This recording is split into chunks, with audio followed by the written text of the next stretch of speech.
ദൈവനാമം വാഴ്ത്തപ്പെടുമാറാകട്ടെ. പിതാവിൻ്റെയും പുത്രൻ്റെയും പരിശുദ്ധാത്മാവിൻ്റെയും നാമത്തിൽ തന്നെ ആമേൻ. പ്രിയ സഹോദരങ്ങളെ, ഇന്നത്തെ സായാഹ്ന ധ്യാനത്തിനായി നമ്മെ നയിക്കുന്ന ദൈവവചനം 1 പത്രോസ് 3-12 നിന്നാണ്. കർത്താവിൻ്റെ കണ്ണ് നീതിമാന്മാരുടെ മേലും അവൻ്റെ ചെവി അവരുടെ പ്രാർത്ഥനയ്ക്കും തുറന്നിരിക്കുന്നു.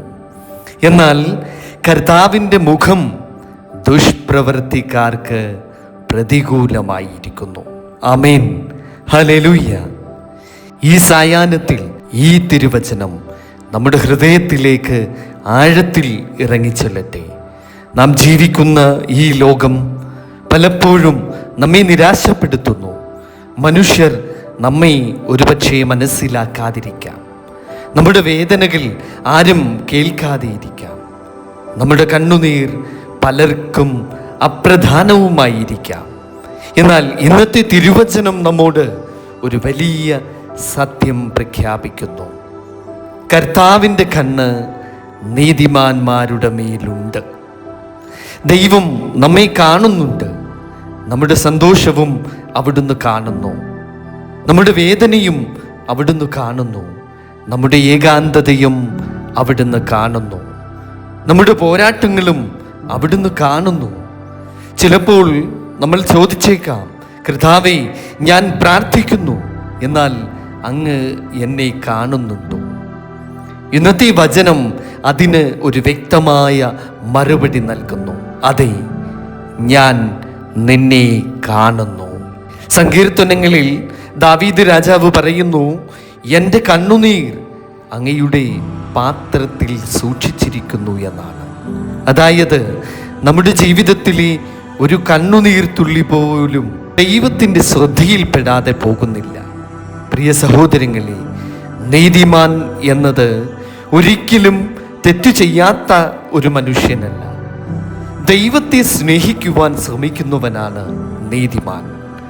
വീണുപോയാലും വീണ്ടും എഴുന്നേൽക്കുന്നവനാണ് നീതിമാൻ. പാപത്തിൽ തുടരാതെ മാനസാന്തരപ്പെടുന്നവനാണ് നീതിമാൻ. ദൈവം പരിപൂർണതയല്ല അന്വേഷിക്കുന്നത്. ദൈവം അന്വേഷിക്കുന്നത് വിനീത ഹൃദയങ്ങളെയാണ്. അതുകൊണ്ടാണ് ഈ വചനം പറയുന്നത്, അവൻ്റെ ചെവി അവരുടെ പ്രാർത്ഥനയ്ക്കും തുറന്നിരിക്കുന്നു എന്ന്. എത്ര മനോഹരമായ ഒരു വാഗ്ദാനം!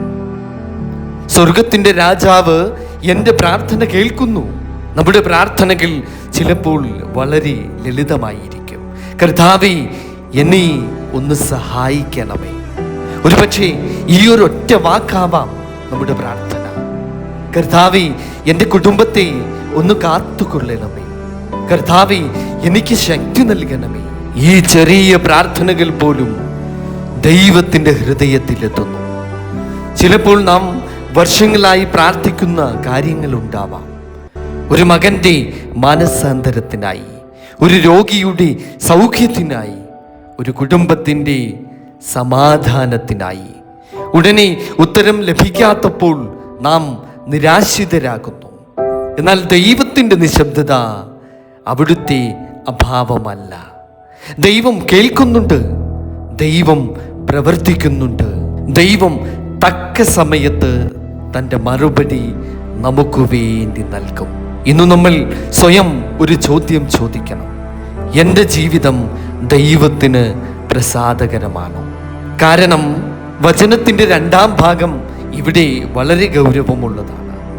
കർത്താവിൻ്റെ മുഖം ദുഷ്പ്രവൃത്തിക്കാർക്ക് പ്രതികൂലമായിരിക്കുന്നു എന്നാണ്.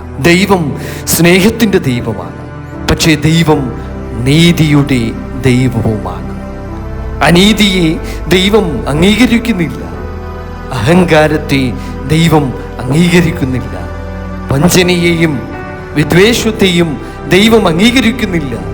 അതുകൊണ്ട് ഈ വചനം നമ്മെ ഭയപ്പെടുത്തുവാനല്ല, മറിച്ച് നമ്മെ മാനസാന്തരത്തിലേക്ക് വിളിക്കുവാനാണ്. ഇന്ന് ഈ സായാഹ്നത്തിൽ നാം നമ്മുടെ ഹൃദയം ഒന്ന് പരിശോധിക്കണം. എനിക്ക് ആരോടെങ്കിലും ക്ഷമിക്കുവാനാകാത്ത വിരോധമുണ്ടോ? എൻ്റെ ജീവിതത്തിൽ ഉപേക്ഷിക്കേണ്ട പാപങ്ങളുണ്ടോ?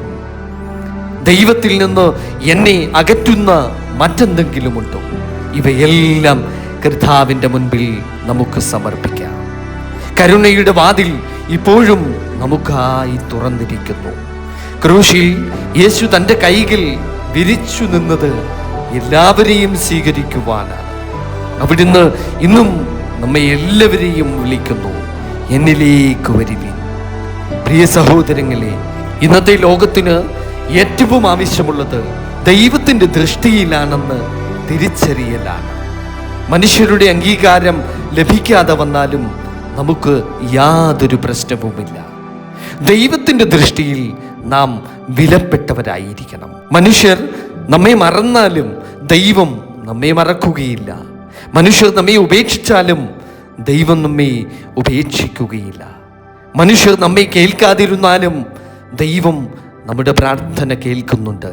അതിനാൽ ഈ സായാഹ്നത്തിൽ നമുക്ക് പുതുക്കപ്പെട്ട ഒരു വിശ്വാസത്തോടു കൂടി പ്രാർത്ഥിക്കാം. കർത്താവേ, അങ്ങയുടെ കണ്ണുകൾ എപ്പോഴും എൻ്റെ മേലുണ്ടായിരിക്കുമാറാകണമേ.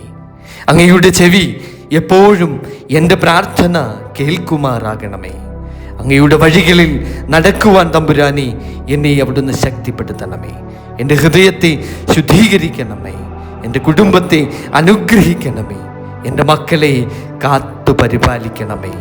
തമ്പുരാനെ, രോഗികൾക്ക് സൗഖ്യം നൽകണമേ. നിരാശയിലായവർക്ക് പ്രത്യാശ നൽകണമേ. അങ്ങയുടെ സമാധാനം ഞങ്ങളുടെ ജീവിതങ്ങളിൽ നിറയട്ടെ. പ്രിയ സഹോദരങ്ങളെ, ഇന്നത്തെ ഈ വചനത്തിൻ്റെ സന്ദേശം ഒരൊറ്റ വാക്യത്തിൽ പറഞ്ഞാൽ, ദൈവം നിന്നെ കാണുന്നു, ദൈവം നിന്നെ കേൾക്കുന്നു.